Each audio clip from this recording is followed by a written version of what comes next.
Making homemade healthy and delicious pork soup in a smashed tomatoes with celery and almonds.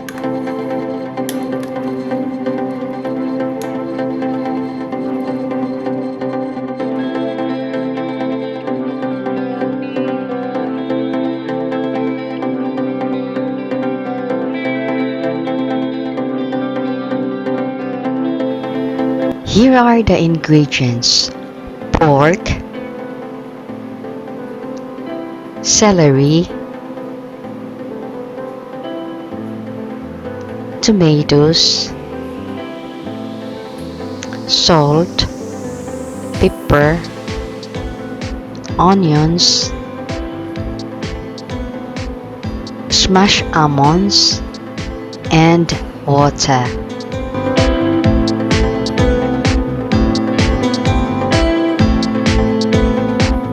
In a casserole, put 3 liters of water and let it boil.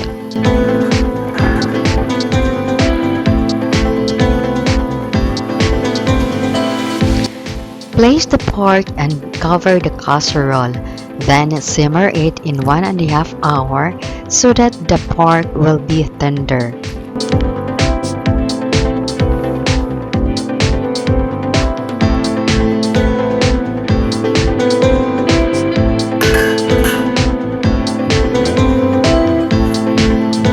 After 1.5 hours of simmering, put all the remaining ingredients like onions,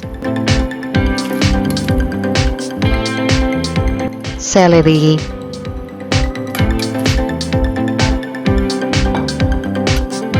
whole tomatoes,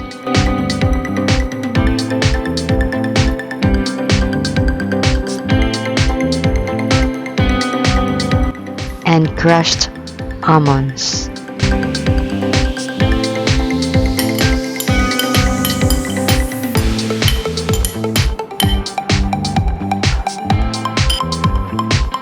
Stir it thoroughly.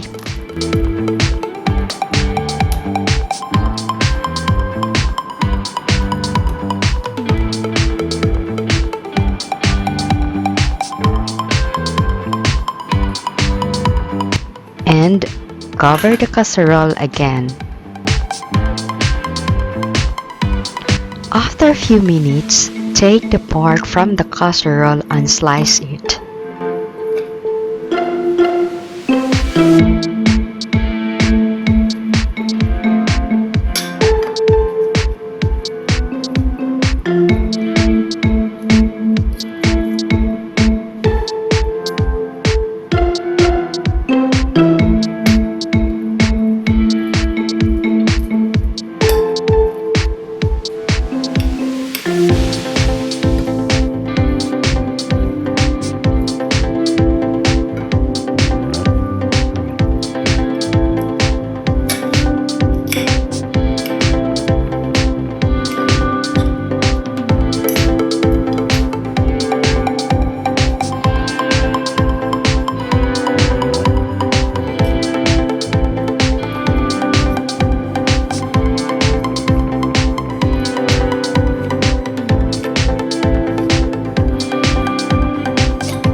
Afterwards, place it back to the casserole.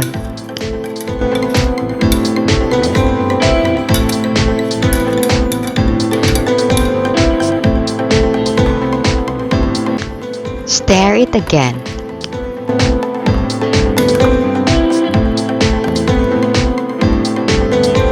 Cover the casserole again.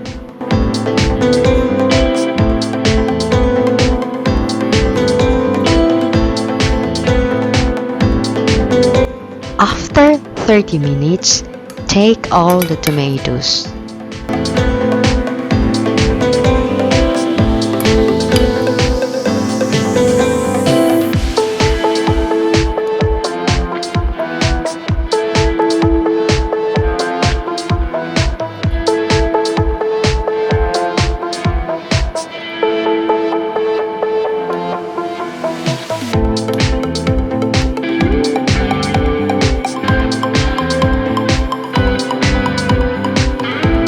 By the use of knife and fork, peel off the skin.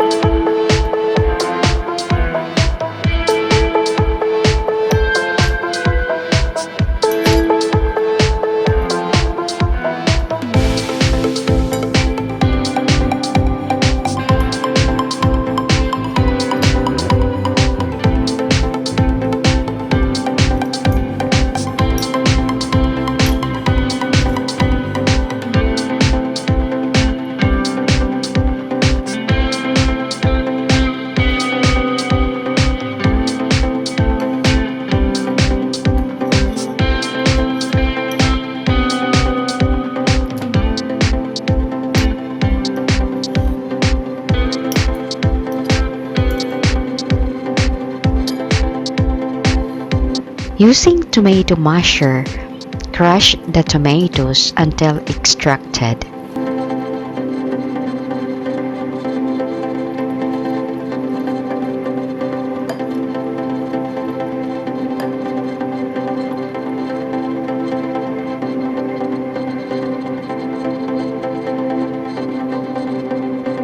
Place the extracted tomatoes to the casserole.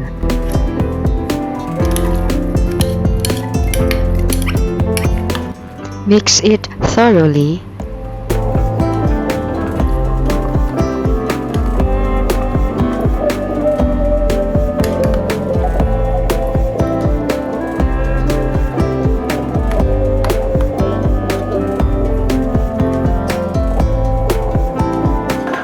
Add pepper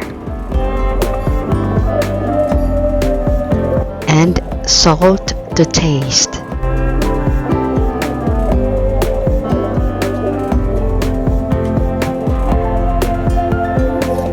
And finally, it's done, and it's cooked already.